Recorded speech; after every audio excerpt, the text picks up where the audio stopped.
दूसरा बताइए कि आप लोग लगातार ये सब सवाल उठा ही रहे हैं कि वो नफरत फैला रहे हैं, तो चिट्ठी लिखने का क्या मतलब है? किसको चिट्ठी लिखी? मतलब ये राहुल जी को पोस्ट करेंगे, उनके घर पहुंचवाएंगे, चिट्ठी क्यों लिखी है? देखिए, ऐसा है, जिनको परिवारवाद के मोतियाबिंद ने और जो आपातकाल के उपज है, उनको अगर लेटर से बात समझ आती है तो समझ आती है, अगर उनको करबी की जुबान समझ आती है तो करबी की जुबान समझे। तो हिंदी में भी है और एक अंग्रेजी का भी बयान आ चुका है। अब उनको जो भी पसंद है, जिस भाषा में उनको ज्यादा समझ है, जिस भाषा में उनकी ज्यादा पकड़ है, उस भाषा में उसको समझे। परंतु मैं इनको केवल इतना पूछना चाहता हूं, देखिए संजय निरुपम जी, आप तो मुझसे बहुत बड़े हैं, आपने तो बहुत, आप संपादक भी रहे दोपहर के सामना के एक समय पर, मुझे याद है।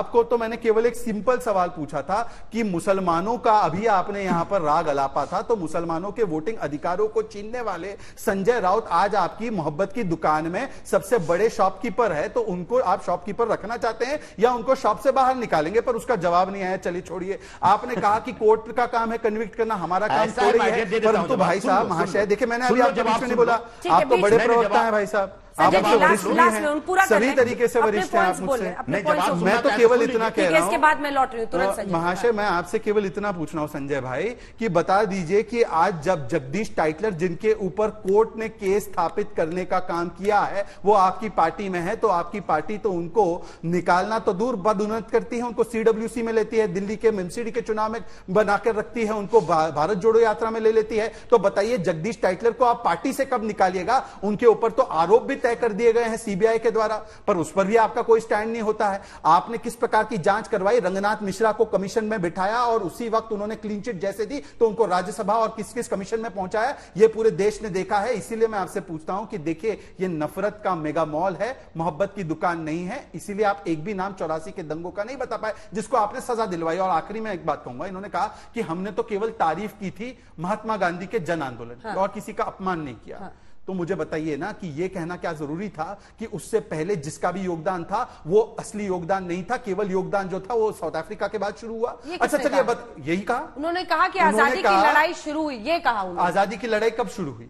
ये 1857 का उन्होंने जिक्र नहीं किया, लेकिन जब एक सेकंड, देखिए अंजना जी, उन्होंने ये नहीं कहा कि उससे पहले कुछ नहीं हुआ, ये सेंटेंस तो आप मुझे बता दें, उन्होंने ये नहीं कहा ना, तो उनको एक बार पूछ लीजिए कि एक बार आज जब भगवान बिरसा मुंडा के जन्म दिवस को आजादी के अमृत महोत्सव में हम जनजातीय गौरव दिवस के रूप में मनाते हैं, 15 नवंबर का, एक इन्होंने ट्वीट और पोस्ट किया है कभी भगवान बिरसा मुंडा के लिए? नहीं किया है। इनसे पूछे, सरदार पटेल की इतनी ऊंची इमारत हमने, इतनी ऊंची प्रतिमा हमने खड़ी की, स्टैच्यू ऑफ यूनिटी, एक बार गए हैं वहां पर? नहीं गए। वो क्या नेताजी की स्टैच्यू पर गए हैं जहां पर कर्तव्य पथ पर लगाया है? नहीं गए। इसलिए मैं कहता हूं, ये तो अपने खुद के जो कांग्रेस में नेता रहे उनका भी स्वीकारना इनको मंजूर नहीं है, क्योंकि केवल परिवार की भक्ति करनी है।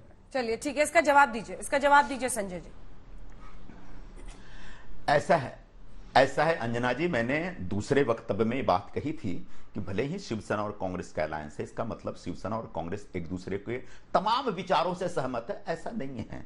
तो संजय राउत हो या कोई भी हो, उनकी बहुत सारी ऐसी बातें हो सकती है, कांग्रेस पार्टी उससे सहमत नहीं है। हमारा एक मिनिमम प्रोग्राम है, मिनिमम कॉमन प्रोग्राम है, जिसके तहत हम लोगों ने हाथ मिलाया। मेरी भी, हमारे कांग्रेस पार्टी की भी कई बातों से शिवसेना सहमत नहीं होती है, और कहीं ना कहीं उन बातों के ऊपर हमको कॉम्प्रोमाइज करना पड़ता है। ठीक है सर, आप सहमत नहीं है, कोई बात नहीं, तो आप मत सहमत रहिए। तो वैसे ही शिवसेना के हर बात से हम सहमत हो जरूरी तो नहीं है साहब। एक बात रह गई, बात बार बार मोहब्बत और नफरत की बात कर रहे हैं। मोहब्बत की दुकान राहुल गांधी जी ने खोली है, और नफरत के बाजार में आज भारतीय जनता पार्टी ने पिछले 9 वर्षों से पूरे देश में जो नफरत, मोहब्बत तो मुफ्त बांटी जाती है ना, उसके लिए दुकान क्यों खोली? ये एक शेर का, सुनिए ये तो एक शेर का हिस्सा है कि नफरत के बाजार में मैंने मोहब्बत की दुकान खोली है। अच्छा। अगर इसको भी भारतीय जनता पार्टी नहीं समझती और इसका मजाक उड़ा के अपने बचपना का, अपने बचकानेपन का परिचय देना चाहती है, तो कम से कम आप उस धारा में मत बहिए, ये मैं अंजना जी आपसे गुजारिश करूंगा। अच्छा, शेर पढ़ रहे हैं 9 वर्षों से जो नफरत का माहौल देश में बना रखा है, ये कह रहे हैं शेर पढ़ रहे हैं। 9 वर्षों से, अंजना जी रुक जाइए, अंजना जी प्लीज रुक जाइए। एक सवाल तो सुनिए, अंजना जी पहले रुक जाइए, अब रुक जाइए। एक सवाल सुनिए, ये 1857 पर जो बार बार सवाल पूछा जा रहा है, उस पर मुझे लगता है आप क्लैरिटी से जवाब देंगे, क्योंकि जब राहुल गांधी जी ने कहा तो अब उस पर ये लोग प्रश्न बार बार खड़ा कर रहे हैं कि चाहे वो बिरसा मुंडा जी हो या फिर मंगल पांडे हो, रानी लक्ष्मीबाई हो, क्या इस इतिहास के उस हिस्से को पूरी तरह से उन्होंने खारिज कर दिया? क्या लक्ष्य से कहा, उस पर आपका एक जवाब। ऐसा है ऐसा है अंजना जी, जब ये शहजाद भाई पैदा भी नहीं हुए होंगे ना, तब से बिरसा मुंडा की जय जयकार कांग्रेस पार्टी झारखंड में कर रही है, रांची में कर रही है। बिरसा मुंडा के नाम पे जो प्रोग्राम हमने बनाया, बिरसा मुंडा की मूर्तियां जो स्थापित की है, वो भारतीय जनता पार्टी के राज में नहीं हुआ। वो बिरसा मुंडा की मूर्ति हमने भी यहां पर मुंबई में लगा रखी है और वो भी कांग्रेस के जमाने में हुआ है। तो कृपया करके, आज आप नए नए मुसलमान हुए हैं इसलिए 150 बार नमाज पढ़ रहे हैं, तो आप पढ़िए, आपको मुबारक हो। लेकिन इन महापुरुषों को हम पहले से जानते और पहले से उनको आदर देते रहे हैं। आज आपने आदर देना शुरू किया, आपके ऊपर एक वोट पॉलिटिक्स की मजबूरी है। रह गई बात, आपने दूसरी बात क्या पूछी थी, आपने 1857, बहुत ही दिलचस्प बात है। 1857 का जो पूरा आंदोलन था उसको अंग्रेजों ने दबा दिया था। पता नहीं, सचमुच पता नहीं कि बिहार और पूर्वी उत्तर प्रदेश के लोग, खासकर पूर्वी उत्तर प्रदेश और बिहार का जो पूर्वांचल क्षेत्र है, उन क्षेत्रों में कितने लाख नौजवान मारे गए थे। उन लोग मार करके उनकी बॉडीज पेड़ों से लटका दिया गया था, उन्हें कुचल दिया था। यह सच है कि आजादी की लड़ाई का पहला आंदोलन 1857 में लड़ा गया था, जिसमें बाबू वीर कुंवर सिंह बिहार के थे और यहां से तात्या टोपे थे, रानी लक्ष्मीबाई थी, यहां तक कि हजरत महल थी। जो वाजिद अली शाह की जो 13वीं 14वीं पत्नी थी, वो हजरत महल ने उस पूरी लड़ाई लड़ी थी। उसमें नाना साहब थे अपने यहाँ के कानपुर के पास के बिठूर के। तो एक बहुत बड़ा आंदोलन था, उस आंदोलन को दबा दिया गया था। उसको 1906 में 1857 नाम की किताब वीर सावरकर लिखते हैं, वो भी बहुत बड़ा रिसर्च करके लिखते हैं और कहते हैं कि यह स्वतंत्रता का पहला आंदोलन था। तब तक कांग्रेस को भी पता नहीं था, कांग्रेस को उस जमाने के तमाम नेताओं को पता नहीं था कि इतना बड़ा आंदोलन हुआ था। हाँ, कुछ नाम जानते थे, वो किस तरह से अंग्रेजों ने कुचला उसको लेकर वो क्षुब्ध, तो बहादुर शाह जफर का उसमें बहुत बड़ा रोल था।